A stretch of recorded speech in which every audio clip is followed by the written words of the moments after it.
Себеп дегенде біз гимнді қабыл алғанда Советтер Союзының уағынан шыққан мал болған. Азыр біз толығына тұрған қадіресе өнігу жолына түскен мемлекетпіз. Ошон үчүн біз гимнді өзгөртүшүбүз керек. Бардық кыргыз эл бірдай тұрған гимн болушу керек.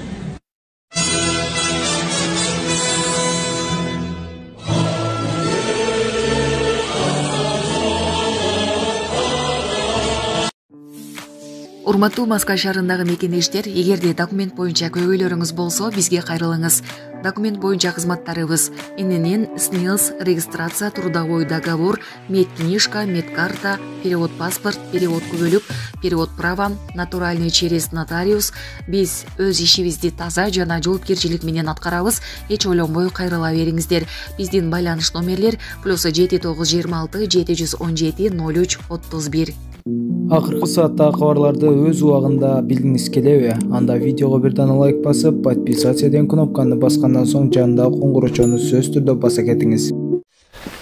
Анча-мынча блогерлерден мынау көмүр боюнча тартып, жака жеткизип атып атыптыр.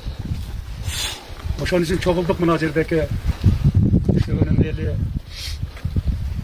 Чогулганыбыздын себеби мына көмір деген мамлекеттик ишкана бар. Ошо менен мына Кытай инвесторлору биригип келишим түзүп, ушул жактан көмүр ташып турган болгон экен. Олар ишин баштаган экен. Анан ортодо мындай бир блогерлер чыгып, элдин мындай экиге бөлгөндөй кылып көрсөтүп аткандан биз ушуларды көрүп, атайын биз дагы ушу бийликке баягы калыстыгыбызды, туура жагыбызды жеткирип коелу деген максатта чогулуп отурабыз. Мына өнүккөн өлкөлөрдүн бардыгы ошондой инвестор тартып, өзүнүн жериндеки кенди башкаларды иштетип, экономикасы көтөрүлүп атат.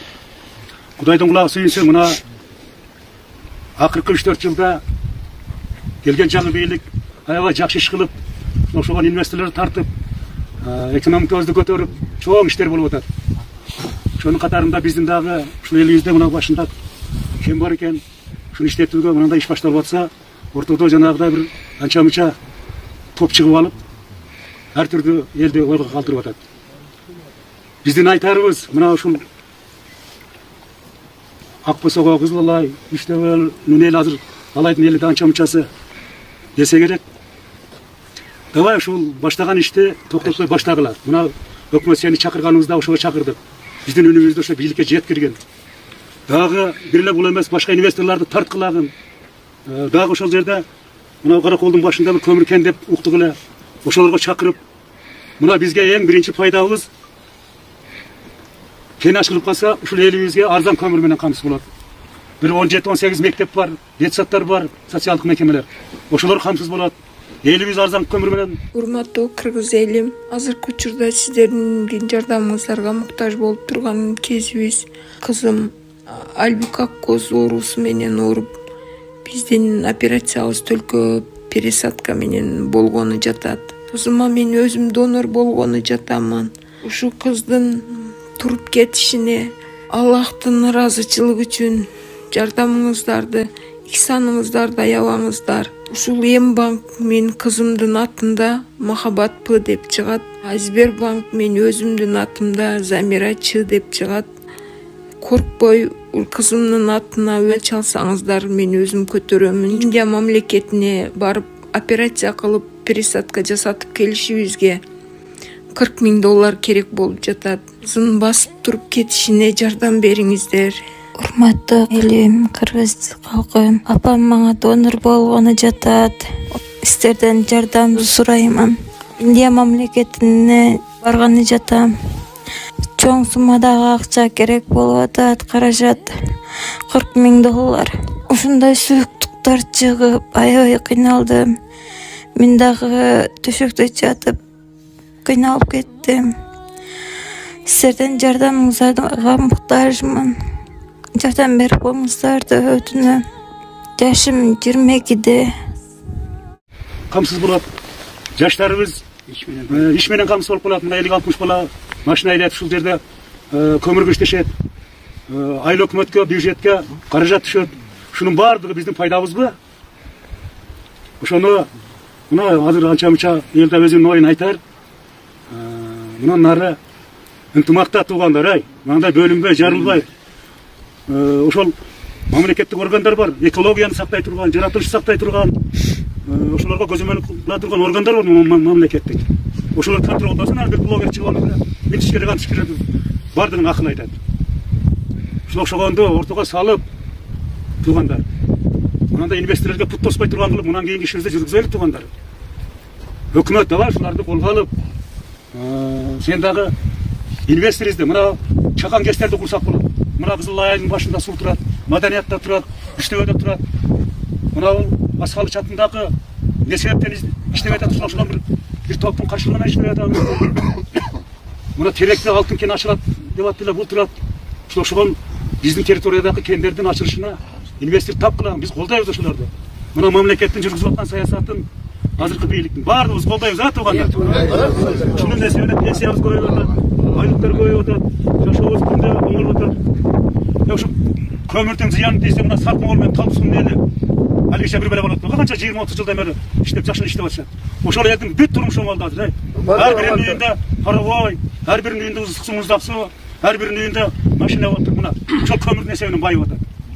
Биз да байылыбы? Бай өзүң кыла албайсың, же кылганды көрө албайсың деп бир анча-мынча топтун немесин ишип отура берели. Кандай да иштер туугандар. Анан неме өкмөт муну биз баягы бирөө уюштурган жок. Биз жанагы немеден соткадан көрүп алып, курсакка айтып алып, анан чогулуп, биз да ошо бийликке, силерге бир үнүбүздү жеткирип коелу деп атайын, чогулуп отурабыз.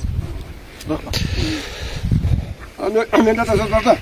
Yoldaş hükümet, mınavın üçtege alay ayı hükümeti boyunca yerin şartını gördünüz. Bizde diykancılık yok. Keyin baylık çıkan yeri yok. Eldin bardığı mal çarbaşılık menen. Mal çarbaşılıkta dağı bizden экологиянын кемендир айтып берейин. Мына талсыздалып көмүркен ачылды чаң. Мына тоолорду арчалар калбай турган болгон. Көп жерлер Акбасоодо мына Багарча деген жиш токой болуп эле бул азыр көрүп атасыздар, жарыян калган жок. Ошол мына көмүр ачылып калып талсыздагы. Ошол нерсенин баардыгы сакталып калды. Ал бизде мына тоолордо мына арча чекесинен эле кете баштады. Ал эми дагы бул ачылбаса дагы эле ошол кемеде кайталанат. Ошол үчүн муну ачылганы эл үчүн аябай эле пайда, экологиядан пайда жарыян бар кайра, зыян жок. Аны мамлекет өзгөртүрүп атты. Мамлекет өзгөртүп. Бирок булай айылдын тургундарынын атынан сүйлөп коеюн. Урматтуу туугандар, кече жакында YouTube'да маданият элинен бир 4 адам чыгып алып ушундай неме кылып атат. Жол ачылбасын деп талкалап кетти деп атат. Ал айткандар жалган бардыгы. Мына азыр аксакалы сүйлөп кетти, кандай жол экенин, кандай неме экенин айтып берди. 90% маданияттын жолу менен өтөт дейт. Анысы да жалган. 90% Кызылай территориясы менен өтөт керек болсо. Эч кандай жол, арча парча ал жолдо жок. Илгертен Өзбекстан каттап турган малдын жол болгон ал жол. Ошол жол менен сөз да жаткан. Проектте ушундай чийилген экен. Бир топ адамдар, бир 4 адамдын каршылыгы менен бир журналистти жалдап келип алышып, ушунда элди үгүттөп башка темага буруп атат. Бул элдин основной население ачылсын деген ультиматум коюп атат. Ушуну жеткириш, бийлик өкүлдөрүнө жеткириштерди сиздерден өтүнөбүз, сиздерден суранабыз. Рахмат. Tilesin Allah Teala versin. Barca birikti olan ballar. Uşul yolda sayın yollar şedir bozun yoldaşlarınız. Mamleketini önüyorsun. Faydası. Tuğanlar bir saat. Ya bana adam hayra kurpadan dağız. Ya o topide de o saldı püttü. Yaşında karında püt. Karakılan gözün ördü. Boldan da buna. Oy gelbe kalanlar kaçtı oldu.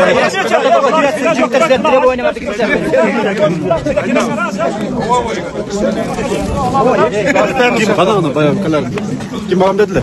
Kim bana dedi? Balda. Var kimse bile.